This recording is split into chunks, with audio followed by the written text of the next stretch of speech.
This comes as a confirmation yekuti Bombshell Geza, Chiwenga, pamwechete nemaarmy generals, they are working hand in hand aiwa to remove mutungamiri wenyika yeZimbabwe. Panguva ino chiitiko choonekwa chekufaiwa kwaAnselm Sanyatwe chashamisa vanhu, and people panguva ino vaunyatsokuona kuti aiwa vakomana zvinhu hazvisina kumira zvakanaka. Sana mina mashoko anodanyora panapa kuti wasubscribe like what on the bell icon. Tipina muBBC anodanyora chiti talking point. According to political analysts, the move by ED to fire Lieutenant General Sanyatwe from the position of National Army Commander is the confirmation that Geza, Chiwenga, and army generals are working together. If it's true that they are working together, ED's move is too late. What do you think? Let's talk.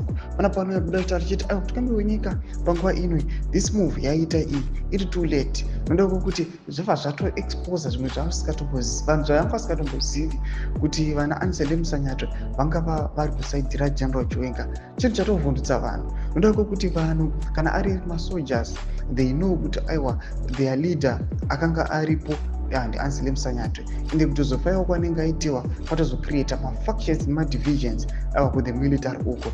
Panguva ino vanhu vari kubuda panapa BBC zvamuri kuona zvataverenga vachiti this move yaitwa nemutungamiri wenyika, it is too late. It is very very very late just because apa vamiscalculator apa zvatongobuda pachena kuti musi wa31 aiwa kuchanga kusingadyiwi rinopisa, and people vachinyatsikuona kuti aiwa kuchaitwa chinhu chinorova chisati chikamboitika pasi rese rezuva.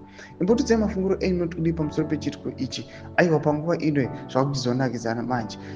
The worst part of it, people they saw General Anselm Sanyatwe aiwa vachiteka pamahandover takeovers aiitiwa kunana Ingo Mubaraks atakaona kutanga kumwedzi uno nemamwe mabaraks anana masvingo uko. Aiwa chinhu chanyatsokuonekwa nevanhu kuti aiwa General Anselm Sanyatwe aiwa panguva ino ndivo vakuchizoita General Chiwenga manje. Tudze mafunguro enyu muri kudi pamusoro pechiitiko ichi pena comment section medu. Subscribe or like, turn on the bell icon.